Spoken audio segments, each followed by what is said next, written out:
You're sitting in a classroom, maybe high school, maybe college, and your history teacher is painting this beautiful picture of ancient Greece. They're talking about democracy, philosophy, art that still takes your breath away thousands of years later.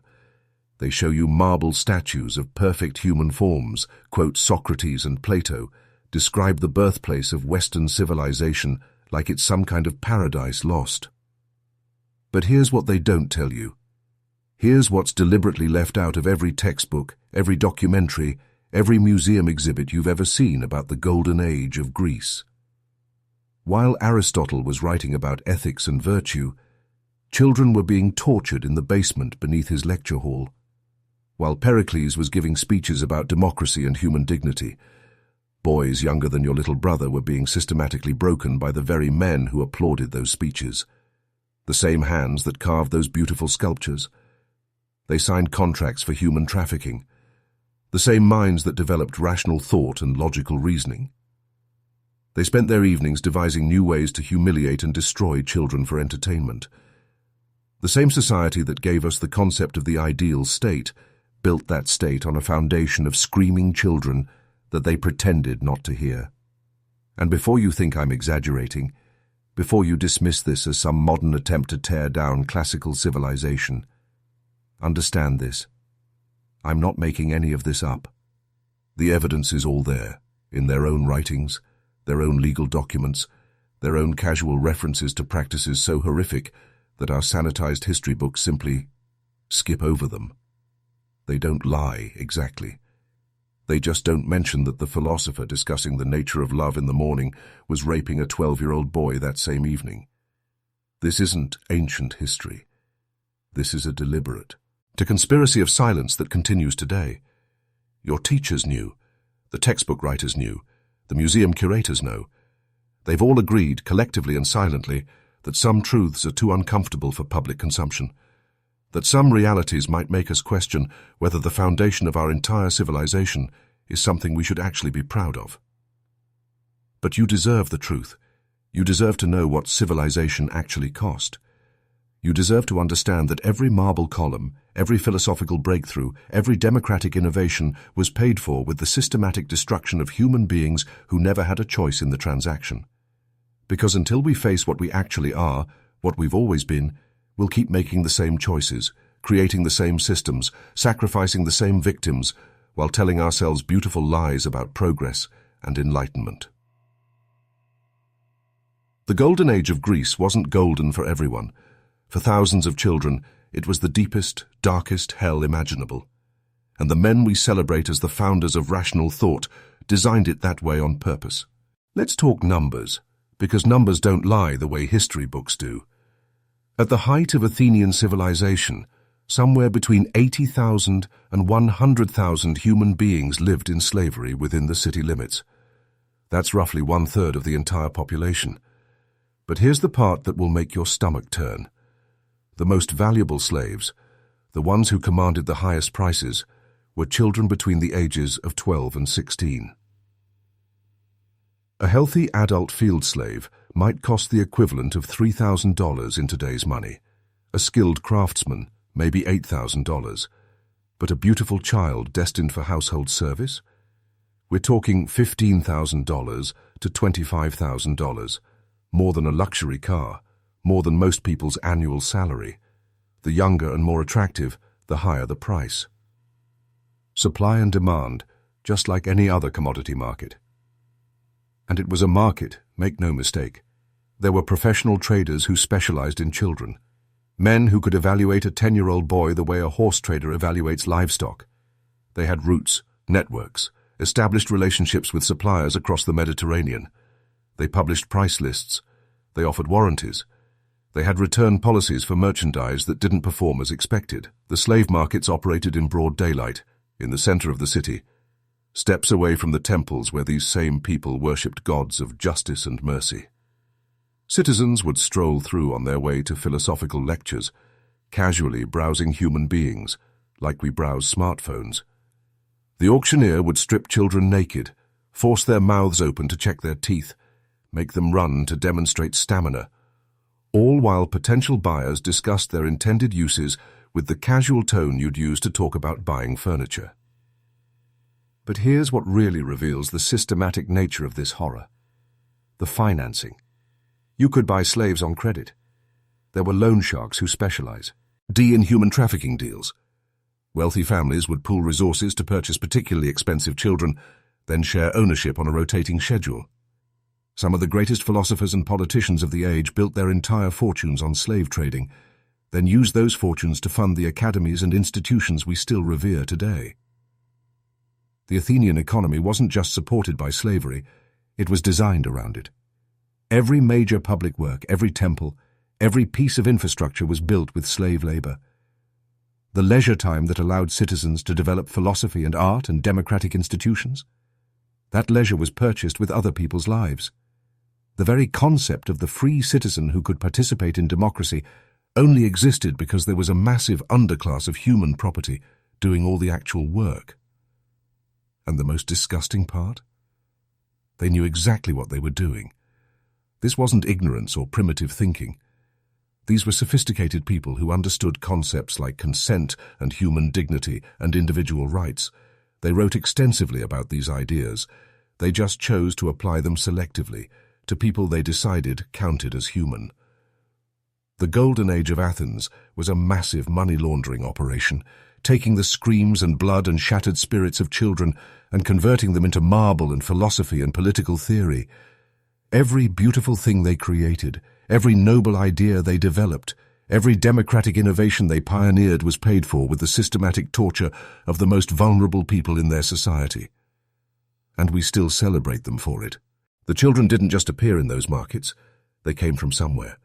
They had families, names, dreams, futures that were systematically dismantled by a machine designed to consume innocence and produce profit.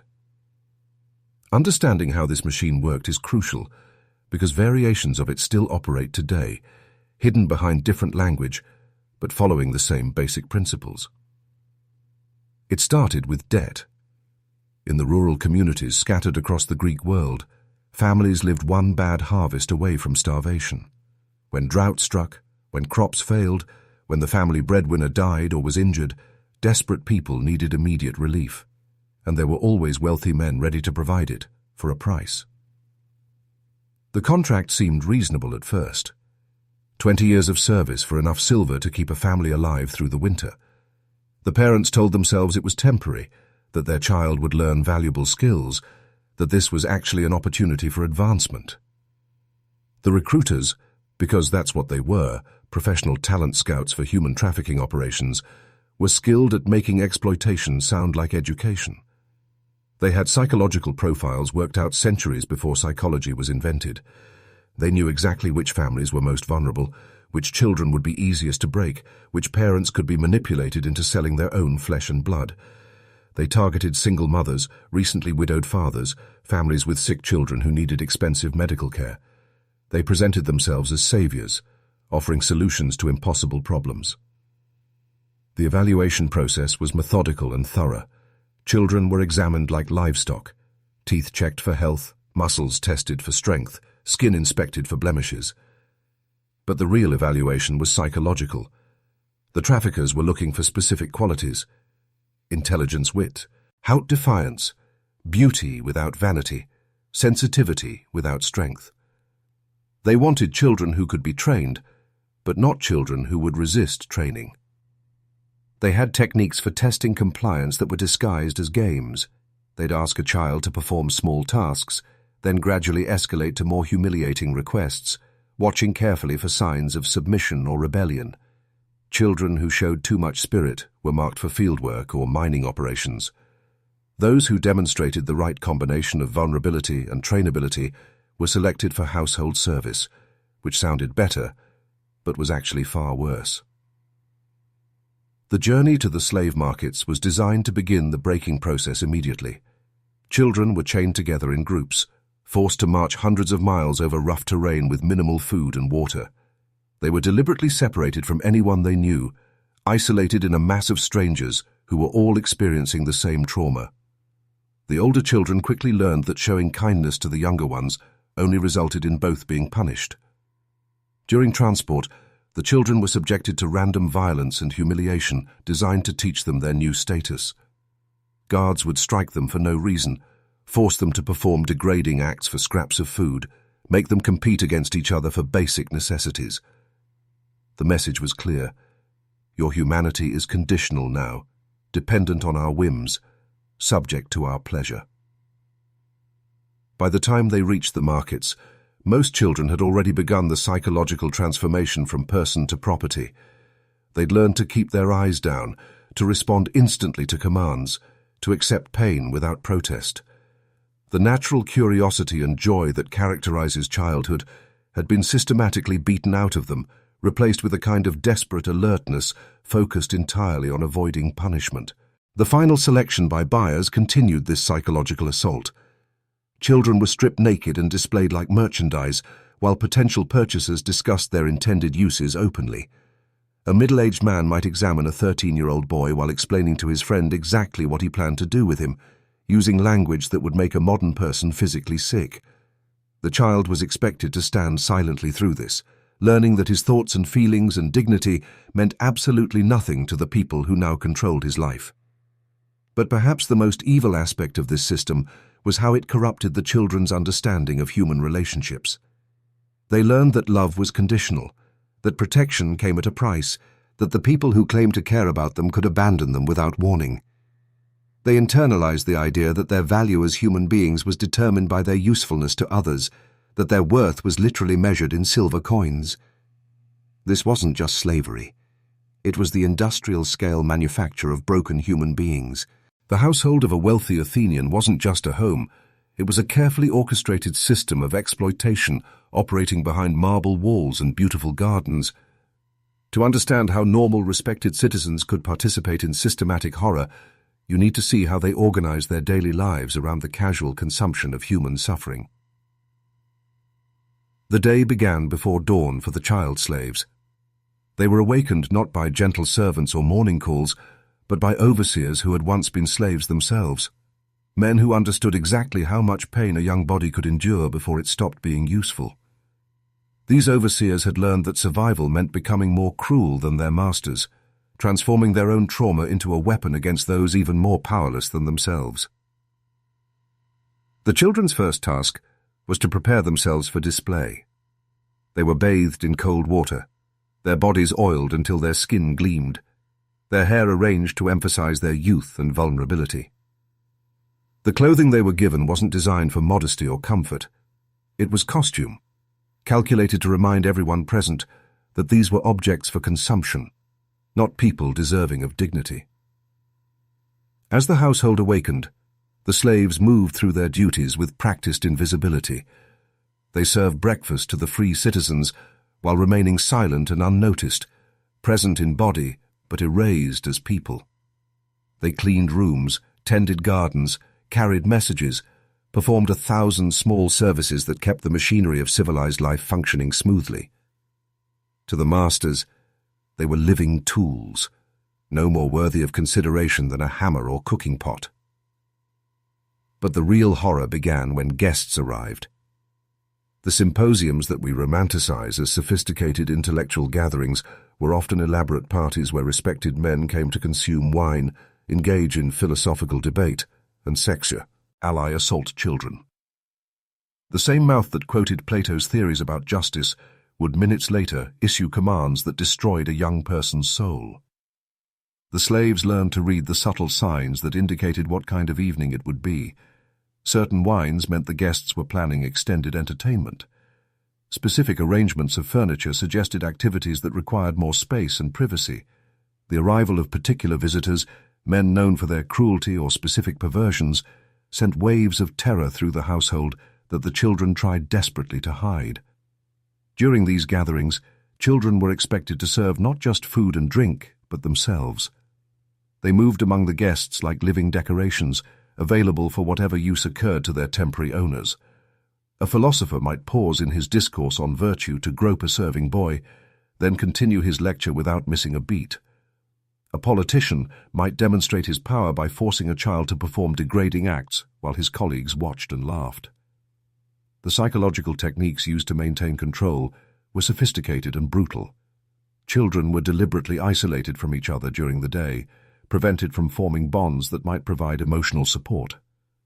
They were fed just enough to maintain their usefulness, but not enough to feel strong or secure. They were subjected to unpredictable violence that kept them in a constant state of fearful alertness. But perhaps most insidiously, they were forced to participate in their own dehumanization. They were required to smile while being abused, to express gratitude for their treatment, to compete with each other for their master's favor.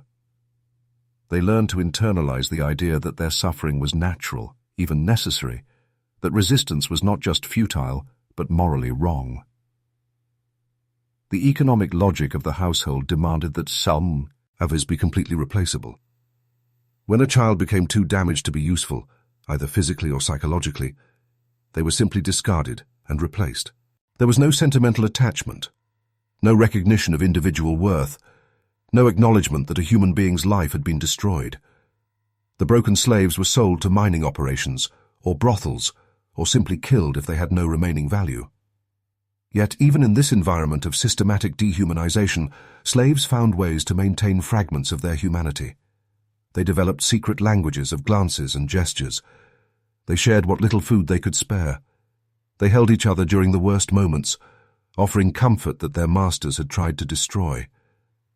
They remembered their real names, their families, their lives before captivity, preserving these memories like sacred flames in the darkness.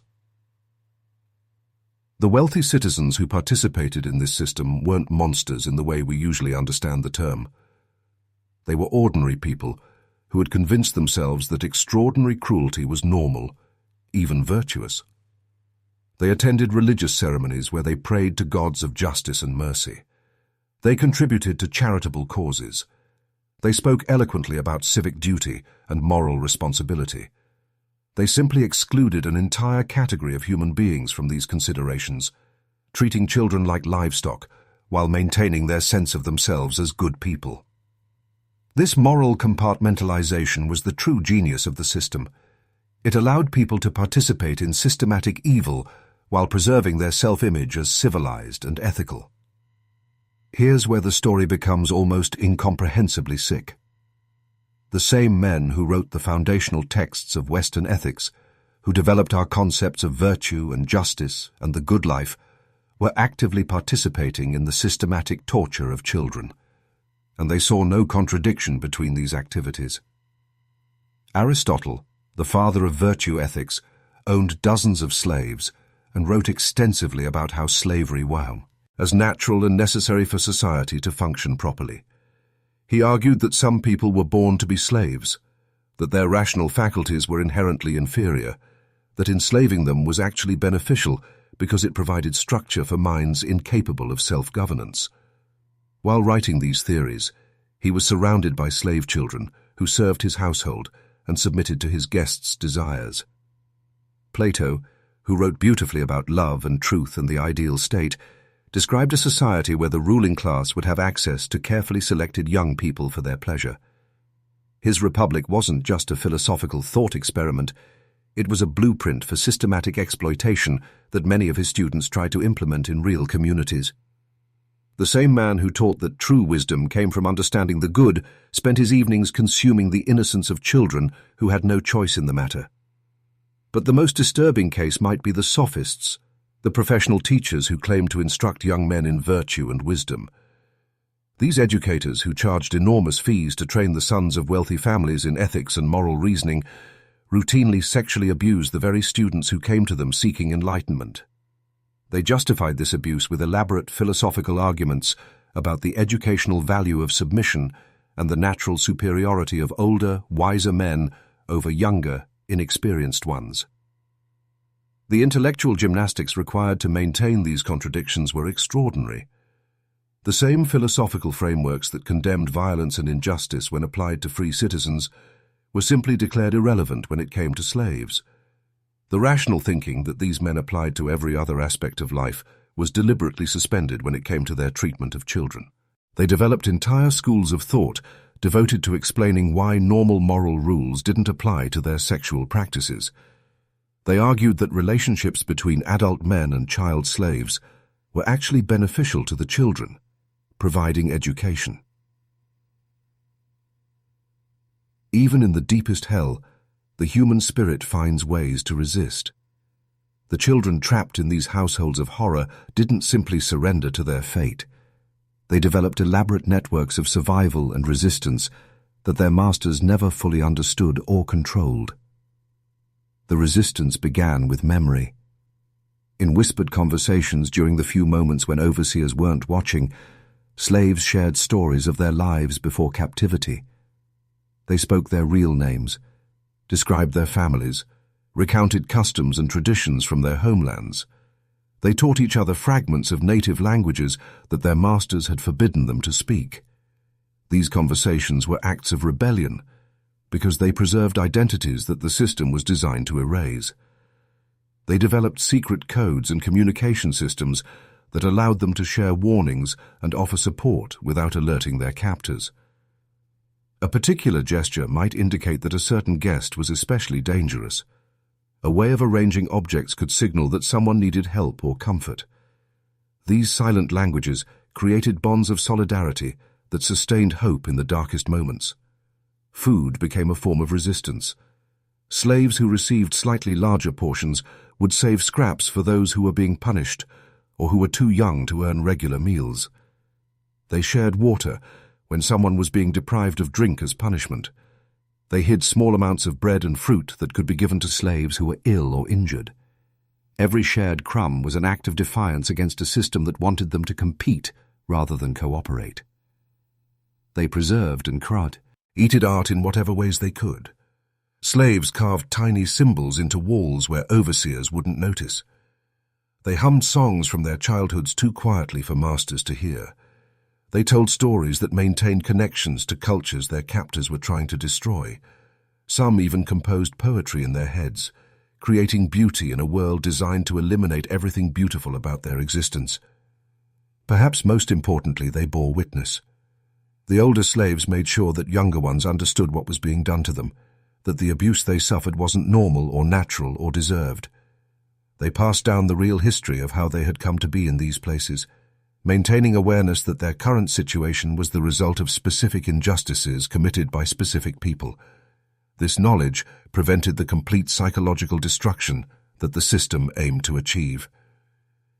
They also developed survival strategies that helped them endure the worst abuses while preserving something essential inside themselves. They learned to separate their minds from their bodies during attacks, to retreat into inner spaces that their tormentors couldn't reach. They practiced forms of mental resistance that allowed them to comply physically while maintaining spiritual defiance. Some slaves found ways to turn the system's own logic against itself. They became so skilled at anticipating their master's needs that they gained small amounts of influence and protection. They learned to manipulate the household dynamics, playing overseers against each other or finding ways to warn other slaves about impending dangers. These tiny victories required enormous courage because the penalties for being caught were severe. These acts of resistance didn't change their fundamental situation. The system was too powerful and too well designed for individual resistance to overcome, but they preserved something essentially human in conditions designed to destroy humanity entirely. They maintained hope and dignity and love in the face of overwhelming evil. And perhaps most importantly, they kept the truth alive until someone could finally listen. There comes a moment in every slave's life when something fundamental breaks inside them. Not their body, not their will to survive, but something deeper. The part that believes they deserve to exist, that insists they have inherent worth, that maintains they are more than the sum of what's been done to them. Understanding this psychological destruction is crucial because it reveals how systems of exploitation actually work at the deepest level. The breaking doesn't happen all at once. It's the result of carefully calibrated psychological warfare designed to erode the victim's sense of self over months and years. The masters had perfected techniques that would make modern psychologists sick with recognition. They understood how to destroy a human personality with surgical precision. Isolation was one of their most effective weapons. Slaves were systematically separated from anyone who might validate their humanity. They were forbidden from forming meaningful relationships with other slaves, prevented from communicating with the outside world, cut off from any source of emotional support or confirmation that they mattered as people. When you're constantly told you're worthless by everyone around you, and there's no voice offering a different perspective, you eventually start to believe it. Unpredictability was another tool. Slaves never knew when they would be summoned, what would be required of them, or how severely they might be punished for minor infractions. This constant uncertainty created a state of chronic anxiety that wore down psychological defenses. When you can't predict or control anything about your existence, you start to give up the illusion that you have any agency at all. But perhaps the most insidious technique was forced participation in their own dehumanization. Slaves were required to express gratitude for their treatment, to smile while being abused, to compete with each other for their master's favor. They were made to police other slaves, to report infractions, to participate in punishments. This forced complicity destroyed their ability to maintain a clear moral center or sense of innocence. The masters also weaponized hope itself. Just when a slave seemed to be reaching complete despair, they would receive a small kindness, better food, a warm blanket, a night without being summoned. These moments of relief created a psychological dependence on their captors' whims. Slaves learned to be grateful for the absence of torture, rather than angry about its presence. The breaking point usually came during what the household called education. Sessions where slaves were systematically humiliated in increasingly creative ways while being forced to express enjoyment. The psychological contradiction of having to pretend pleasure while experiencing the deepest violation created a kind of mental fracture that many never recovered from. When the break finally came, it was often sudden and complete. Slaves who had maintained some spark of defiance would simply stop. They would continue to function, to follow orders, to serve their master's needs. But something essential had died inside them. Their eyes became empty, their movements mechanical, their responses purely reflexive. These broken slaves were actually more valuable to the household in some ways. They required less supervision, never attempted escape, and could be trusted with tasks that required more freedom of movement. But they were also disturbing reminders of what the system could do to human beings. Even the masters sometimes seemed uncomfortable around slaves whose spirits had been completely destroyed. The other slaves could always tell when someone had reached this point. There was a quality of absence about them, as if they were present in body, but gone in every other way. These broken individuals served as both warnings and prophecies, showing newer slaves what they might become if they couldn't find ways to preserve something essential inside themselves. But even broken slaves sometimes retained fragments of humanity that would surprise everyone. A completely submissive slave might suddenly risk punishment to comfort a crying child. Someone who seemed utterly defeated might find the strength to pass along a warning about a particularly dangerous guest. These moments suggested that the human spirit was more resilient than even the most sophisticated systems of oppression could fully account for. The psychological breaking of slaves wasn't an unfortunate side effect of the system. It was its primary purpose. The masters weren't just seeking labor or sexual gratification. They were engaged in the systematic destruction of human beings for its own sake, the deliberate creation of emptiness where once there had been life and hope and joy. Understanding this level of intentional evil is important because similar techniques are still used today in human trafficking, cult recruitment, and abusive relationships. The technology changes, but the psychological principles remain the same. When slaves became too damaged to serve in wealthy households, when their beauty faded, their spears, it's broke beyond repair, or their bodies gave out from years of abuse, they didn't retire to comfortable quarters or receive pensions for their service. They were sold to operations designed to extract the last possible value from their destroyed lives before discarding them entirely. The mining camps were the final destination for most household slaves. These weren't employment opportunities or second chances at life. They were death sentences disguised as economic transactions. The silver mines that funded Athens' golden age were essentially elaborate execution chambers, where broken human beings were worked to death in conditions that made their previous suffering seem merciful by comparison. The work itself was designed to kill. Slaves descended into tunnels so narrow they had to crawl, breathing air thick with dust that tore apart their lungs with every breath. They worked in near total darkness, guided only by the flicker of oil lamps that frequently went out, leaving them trapped in crushing blackness. The rock they carved was so hard that it destroyed their hands and backs within months, yet they were expected to meet quotas that increased rather than decreased as their bodies deteriorated. The overseers in these camps were different from household managers. They had no interest in preserving their human property because replacement was cheaper than maintenance. Slaves who couldn't work were simply left to die. Those who tried to rest were beaten until they returned to their tasks or until they stopped moving entirely. The camps operated on the principle that every moment of life had to be converted into productive labor. There was no time for healing, no accommodation for illness, no recognition that these were human beings rather than machines. The psychological torture continued even in these final stages. Slaves were forced to compete for food rations, turning potential allies into desperate competitors. They were made to dispose of the bodies of those who died beside them, handling the corpses of people they had known and cared about like they were clearing away broken equipment. They watched newcomers arrive with the same terror they had once felt, knowing that these fresh victims would soon be as broken and hopeless as themselves. But even in these death camps, remarkable things happened. Slaves created underground networks of mutual support that operated despite the overseers' efforts to prevent any form of cooperation. They shared food with those too weak to earn their own rations. They carried unconscious workers to safety when tunnels collapsed.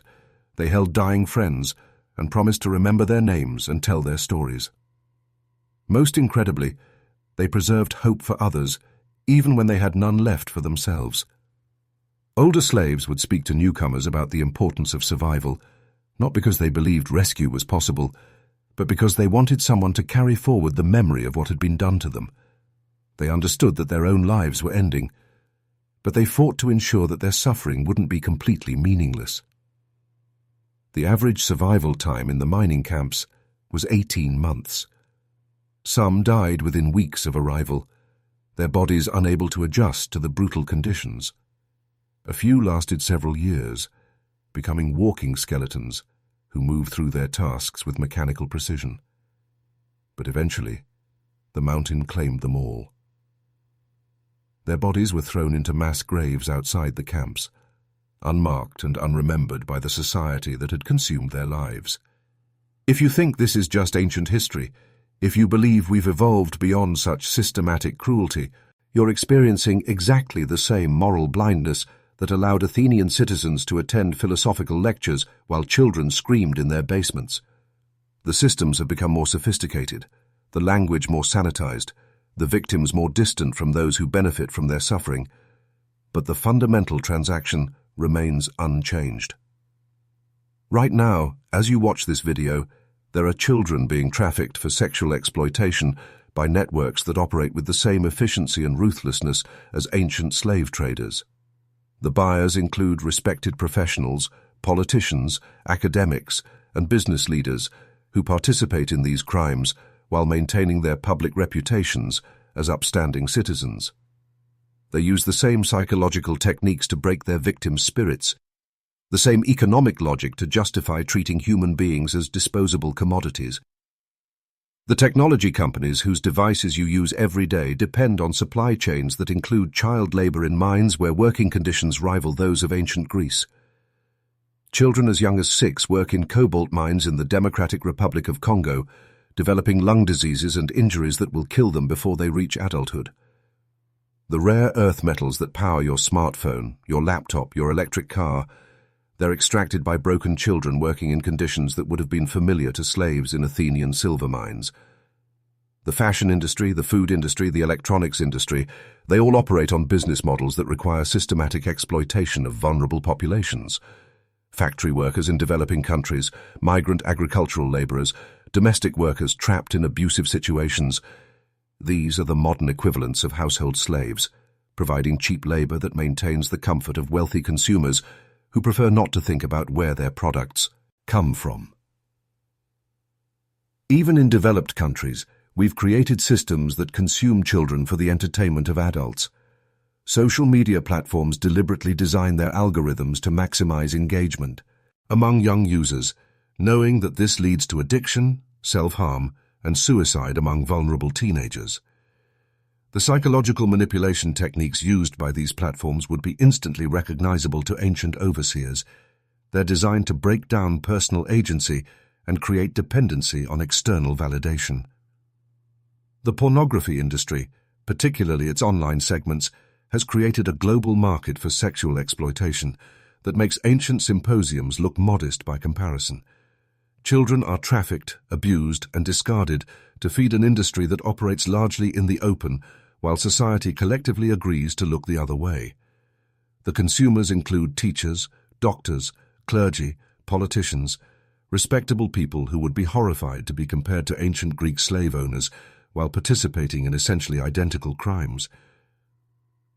But perhaps the most damning parallel is our capacity for moral compartmentalization. Just like ancient philosophers who wrote about virtue while raping children, we've learned to separate our ethical beliefs from our economic choices. We speak eloquently about human rights while buying products made by slave labor. We condemn historical atrocities while funding contemporary ones through our purchasing decisions and investment choices. The same intellectual sophistication that allows us to understand complex moral issues also provides us with elaborate justifications for ignoring them when action would be inconvenient. We develop nuanced ethical frameworks that somehow never quite apply to the systems we personally benefit from. We create legal and economic structures that allow us to profit from human suffering while maintaining plausible deniability about our complicity. The difference between us and the ancient Greeks isn't moral, it's technological. We've become more efficient at hiding the violence that sustains our civilization motor, very skilled at distancing ourselves from the consequences of our choices. The children who suffer for our comfort are physically removed from our daily experience, their pain converted into abstract statistics that don't interfere with our sleep. We've also perfected the ancient technique of using education and entertainment to distract from uncomfortable realities. Our museums and schools teach sanitized versions of history that emphasize progress and achievement while minimizing the ongoing cost in human suffering. Our media provides endless distraction from questions about how our lifestyle is actually sustained. But the most insidious parallel is how we've learned to use victims' own voices to justify their exploitation. Just as ancient slaves were forced to express gratitude for their treatment, modern victims of trafficking and labor exploitation are often compelled to speak positively about their situations to avoid worse punishment. When investigators find children in factories or brothels who claim they're working voluntarily, we use their coerced statements to absolve ourselves of responsibility. The truth is that we live in a world where the systematic exploitation of children is not an aberration, it's a requirement for maintaining our current standard of living.